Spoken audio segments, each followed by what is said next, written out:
करके कोई बड़ा काम करेंगे।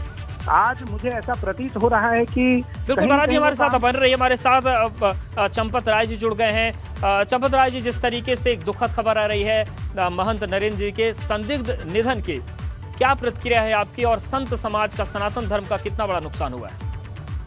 भाई बहुत दुखद है, बहुत दुखद है। और ऐसा मुझे कहा गया है कि शायद उन्हें अपने को स्वयं हैंग किया है, अर्थात किसी बड़े गंभीर मानसिक तनाव में वो रहे होंगे तभी ऐसा किया होगा। तो निश्चित ही साधु समाज के लिए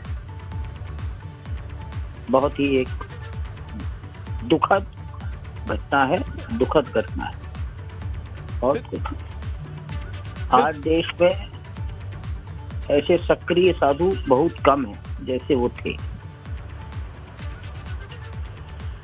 बिल्कुल। चंपत राय जी, खासतौर से जैसा कि आपने मुखरता की बात की, जब अखाड़ा परिषद पर तमाम सवाल उठते थे कि बहुत सारे फर्जी संत बन गए, तो नरेंद्र गिरी ने ही मोर्चा खोला था और बहुत लोगों को बाहर किया गया था। तो मानते हैं कि वो जो एक आंदोलन चला था, सफाई अभियान चला था, उसको भी एक बहुत बड़ा झटका है। देखो, जब किसी बुराई का निराकरण करना होता है, उसे साफ करना होता है, तो कष्ट तो होता ही है, लेकिन वो एक अलग काम था। ये दुर्घटना तो बिल्कुल मुझे अलग लगती है। धीरे धीरे सत्य सामने आ पाएगा, अभी कुछ भी नहीं, जल्दीबाजी हो जाएगी। बस इतना ही कहता हूँ, बहुत कष्टकारी, बहुत कष्टकारी। धन्यवाद हमारे साथ जुड़ने के लिए और बातचीत करने के लिए। और हमारे साथ निरंजनी अखाड़े के आचार्य महामंडलेश्वर कैलाशानंद जी महाराज लगातार बने हुए हैं। महाराज जी, जिस तरीके से आपसे बात हो रही है और संत समाज से जुड़े हुए तमाम राष्ट्रीय और अंतर्राष्ट्रीय चेहरों से जो बात हो रही है, सभी लोग ये कह रहे हैं कि सीबीआई जांच होनी चाहिए, क्योंकि नरेंद्र गिरी का वो व्यक्तित्व तो नहीं था कि वो आत्मघाती कदम उठा ले।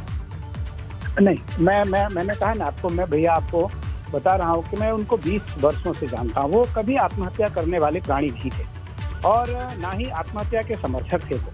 तो इसलिए ये कभी भी यह घटना हमारे गले से नीचे नहीं जा रही है। और इस समय में कुछ भी कहने से वंचित तो इसलिए हो रहा हूँ कि मुझे कुछ समझ में नहीं आ रहा है कि ऐसा कैसे हुआ, क्या हुआ, और इस दुख को हम कैसे सहन कर पाएंगे। क्योंकि भारत के आज सभी साधु, मैं लगभग 1 घंटे से, सबसे आधे घंटे से लगभग सभी संतों से मेरी बात हो रही है इस विषय पर, सभी किसी भी संतों को यकीन नहीं हो रहा है। तो इसलिए मैं चाहूँगा कि इसकी पूरी तहकीकात हो, पूरी इसकी जांच हो। और क्योंकि अभी जिस प्रकार संपत राय जी ने कहा कि वो खुद हैंकिंग किए मिले, वो खुद पंखे में टंगे हुए या किसी चीज में मिले, तो मुझे नहीं लगता है कि ऐसा कभी संभव है। क्योंकि लगभग 500 लोग गद्दी में रहते हैं, बाघंबरी गद्दी में 500 लोग रहते हैं और उनको बाई कैटेगरी सुरक्षा, 22+ सुरक्षा उत्तर प्रदेश सरकार की तरफ से मुहैया कराई गई है। तो मुझे लगता है कि ये कैसे संभव हो सकता है। बिल्कुल, किसी को इस पर विश्वास नहीं हो रहा है और इसीलिए सभी जांच की मांग कर रहे हैं। महाराज जी, आपका धन्यवाद हमारे साथ जुड़ने के लिए। और हमारे साथ विनय कटियार जी जुड़ गए हैं। विनय कटियार जी, जब हम अध्यात्म के आंदोलन